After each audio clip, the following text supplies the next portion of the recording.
Good afternoon and welcome to another episode of Unscripted and Unchained RPG Review. I am DM Bloodworth, and as you can see by the graphics, today's video I am going to venture into this hot take, I guess some people might call it, although I don't think it's a hot take at all.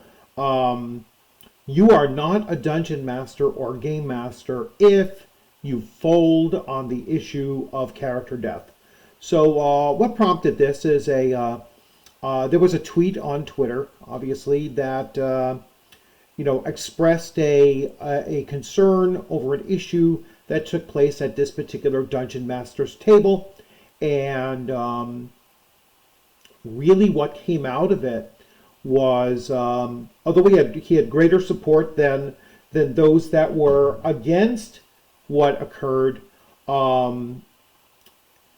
it brings us back to this silly question that we seem to just keep on getting brought back to every couple of months, and the issue of character death.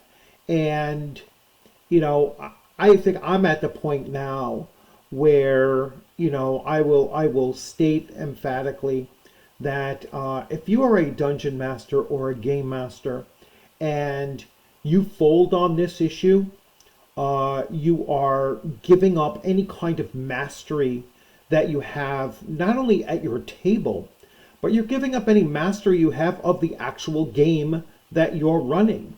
You are not doing justice to the very nature of tabletop role-playing games. They're called games for a reason. A game, by definition, has challenge, it has consequences, it has winners, and it has losers. Otherwise, it's not a game. You are not a player and player character advocate. You are the dungeon master or the game master. You are mastering the events that are taking place in the world and controlling their characters in that world. And if a player is, and I'm going to go to the exact quote that was made, if the player is going to say, it is not my character's time to have failed or to have been killed, then you are not allowing the game to be run the way that it is intended.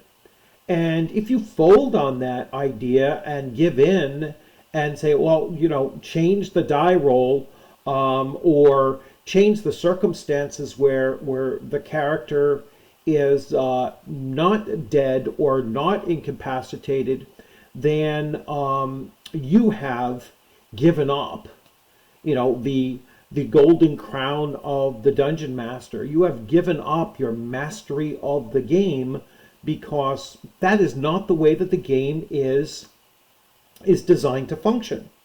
And it really is a shame that there are many people, I don't think that they're a majority, but there are many people who have entered into this hobby, and in particular to Dungeons and Dragons 5th edition, with this idea that it's not a game.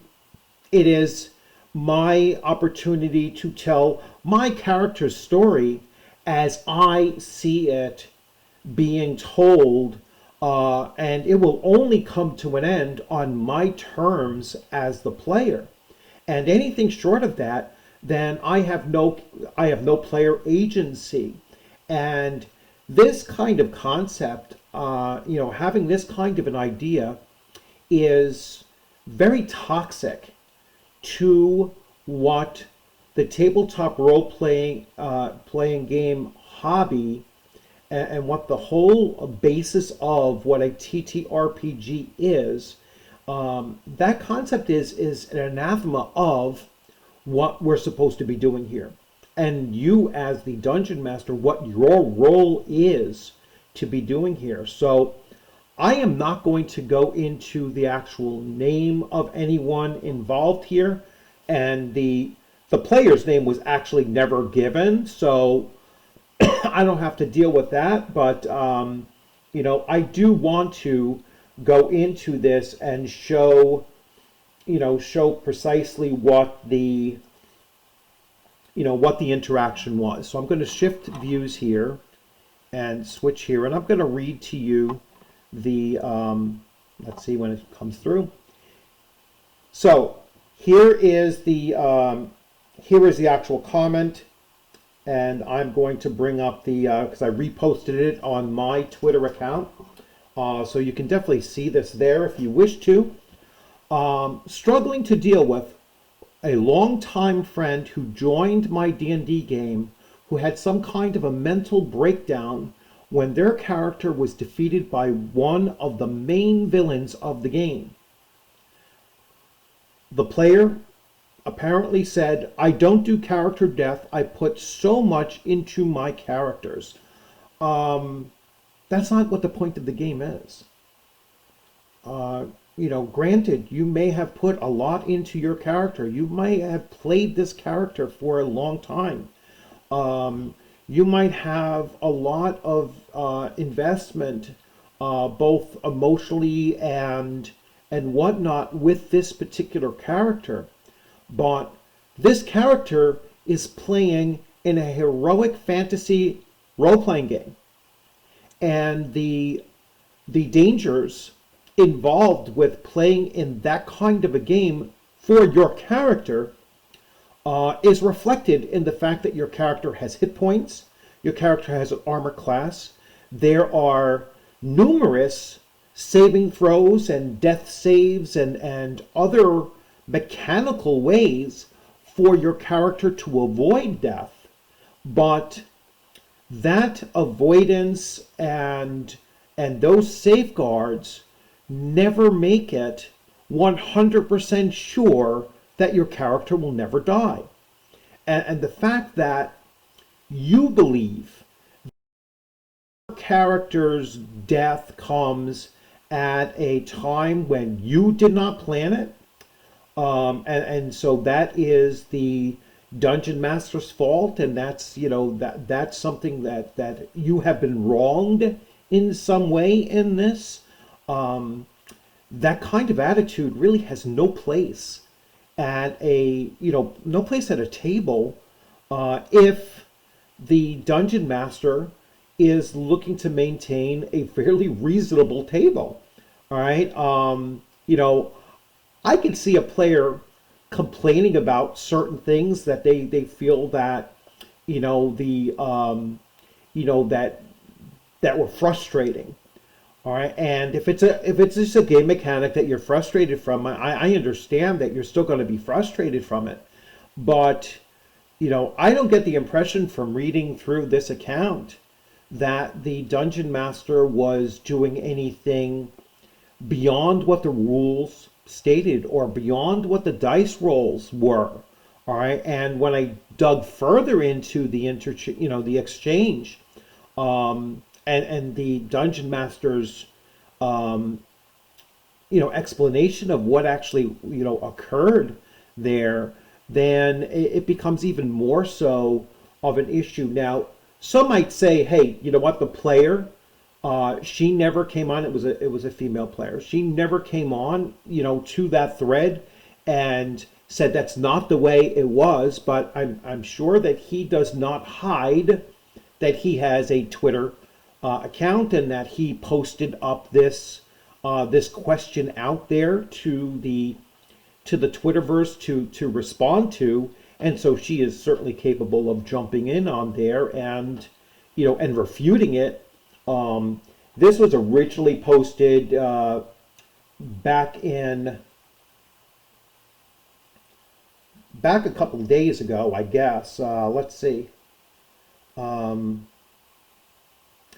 Let's see. Or did he even just take it down? He might have actually taken it down. So let's see. No, on November 3rd. So this was up on November 3rd. Sorry about that. So this was up on November 3rd. So there's been 4 days to effectively respond to it.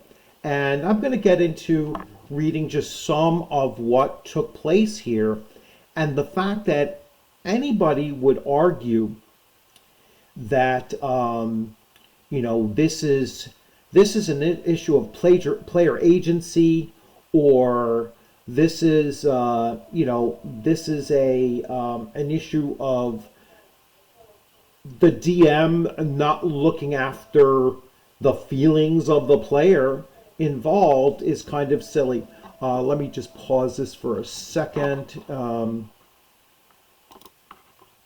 Okay, sorry about that. That was a Navy recruiter calling for my daughter. Clearly, she's not going into the Navy. If she was going to go into anything, I would probably recommend Air Force for her. But anyway, without further ado, let me switch views here, and I'm going to get right into some of the comments that came in. And now, not all of these comments that were supportive of this Dungeon Master, I agree with. I think some were pretty harsh, unnecessarily so. But the first person that did answer in was, "It's a game. Next time, warn me that you're going to be this much drama." So this is as if the DM is speaking to that player. Make sure to set his character sheet on fire, which I would certainly not do. But, I would certainly tell this player that the threat was known, and that her expectation should have been that that the potential for the character either being defeated was extreme. And then as I'm reading through these responses, it becomes even more clear that she should have had that expectation and understanding. So he goes on, the Dungeon Master, and he actually says, he actually points out, "They had been warned amply. They did not have a plan. I gave them a chance to talk their way out of this with their high charisma character. They did not take it. They spent 5 rounds trying to disarm the target. They did not succeed and went down." All right, so her character wasn't even killed. Her character had just gone down, was knocked unconscious or whatever. And then he goes on to say, they weren't even killed, they were down. They got enough healing to get back into the fight like 2 rounds later, but then she had bugged out. She had walked out of the session. All right, and someone else responded, just like my first reaction to it, was that, I should have read it better. I thought that she had died. Even sadder. And yes, it is. It's even sadder that she walked away. But not only did she walk away from this session and that action, just so upset that her character was even knocked down, that she did not show up. She did not show up for the next session. And so they put it off, and they ran another session, another game, waiting for her to come back, because they did not want to go forward without her. And then she didn't make it to the second session either. All right, so let's see. He said, very infuriating. We skipped a whole session because she didn't show up, and we didn't want her to miss out. We played a different game the next to give her more time because we wanted her to be there. 2 whole sessions holding up a boss battle because she was sad her PC was KO'd, just knocked out. All right, at that point there, you as a Dungeon Master have to realize that no matter how long your friendship was with this person, that they don't have to participate in everything that that you do, and still remain a friend, right? I would not invite this player to continue playing in your group. I would tell this player, listen, this is clearly not the game for you, and you're welcome to play like something else that I'm doing. Probably not a game. Maybe a story RPG where everyone is just telling stories and there's no risk of failure or whatever. There's no dice rolling. There's none of that, because clearly she can't handle the mere idea that her character can have a setback. So that really struck me. This whole thing really struck me as being something where I think dungeon masters have to reclaim their mastery of their own table and reclaim the mastery of the game that they're running. I recently just responded to and actually retweeted a video from Professor Dungeon Master where again, he was talking about where players refuse to play anything else but 5e. And he later on in the video actually says, no, you have to reclaim the mastery. You're the dungeon master. You decide what gets run. All right. Here in this case, the dungeon master is going to be the one that decides how the rules are going to be implemented. They need to be consistently done, though. So nothing arbitrary and capricious, nothing, well, this time I say A and next time I say B kind of thing for the same situation. You have to be consistent. You should give the players foreknowledge of what the potentials of these things are out of character, out of game session, which he clearly seems to have done. He gave them plenty of in and in context warnings of what they were, potentially doing during this multi-level, multi-round combat. And 5e combat is long.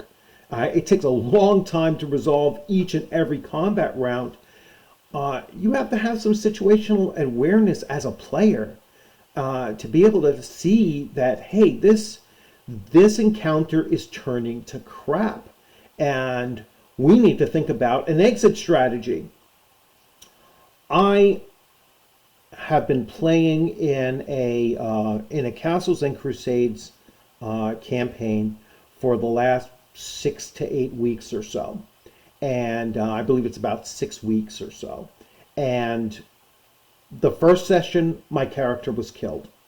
I rolled up a new character. The second or third session, that character was incapacitated and had to be dragged out. In the current adventure that we're in, the current dungeon that we're actually in, our party has had to, insert itself into the dungeon, do some combat, retreat, go back in again, in some cases with new characters. Like 2 of us had lost characters during one of those combats. Go in with new characters, fight again, withdraw with wounded characters, go back in again like 3-4 days later after everybody's healed up, fight again, grab some knowledge and loot and such, kill some of the enemy along the way, and then retreat back out again. All right. Every time we're going in there, we have the expectation that this could be my character's last day, my last session with this character, and and just the back and forth. Has that been frustrating as a player? Yes, it has been. It's like, wow, this is really brutal. All right, but we keep on going in because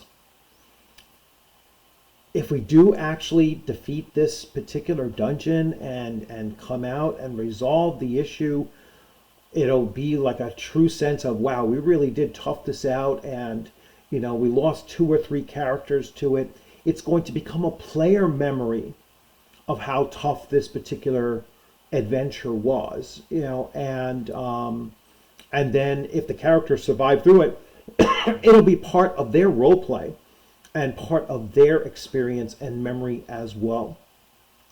That's something else that I think this player is, this female player is losing in the, in the translation of what a heroic fantasy tabletop role-playing game is.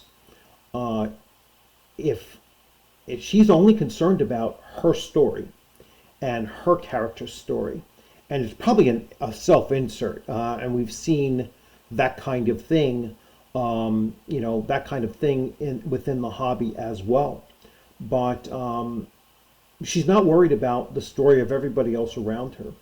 She's not worried about the evolving story that is being developed by everyone, including the Dungeon Master and the Dungeon Master's world, and how every player character action, including their death, has an impact on the greater world. And that has been my advice to Dungeon Masters in the past, is that if you do have a player character in your group die, certainly don't burn the character sheet. What's better is to, talk to the player, say, listen, it's going to be a meaningful death of that character. The rest of the party is going to make sure that the memory is preserved. And I am telling you as a Dungeon Master, you do this after session, obviously, not during the actual gameplay, but you tell that player, listen, your character accomplished a lot leading up to that, and during that particular adventure. Your character did a lot, and if any of these other player characters go back to their town, they're going to make sure that your body is, properly, buried or whatever. And the story of this character's actions is going to get out there. It's going to be spoken about. And you as the DM, you remember that, maybe a couple months down the road, after they're playing a new character now, a couple months down the road, have them sitting in a tavern, and then suddenly there's a bard singing a song where they mention that former character, and surprise the player with it. Don't clue the player in that, when and how this is going to happen. But that is going to take the edge out of that player character's death. All right, and it's going to remind the player that this is what we're doing here. This is the importance of playing long campaigns, is that it's not about me now. It's about the party and what we're trying to accomplish, and then what how our actions are impacting the world around us. It is a truly heroic fantasy when you have that risk and reward, and when you do fall, that there is a remembrance of it. And that's the way I think to approach this. I think that if you're faced with a player that is like that, make one genuine attempt to explain to them how the game works. Invite them to try to play again, but that walkout and then not show up for 2 times, I would cut that player off. That player is always going to be dramatic at your table, and there's no fixing that. All right, not unless you have that conversation with her and explain to her, listen, you're not coming back unless you have this understanding now. And if you tell me that you're okay with this, and you're going to give it another shot, I'm going to give you another chance, but walk away again and that's it. Then you're not welcome to return to the table.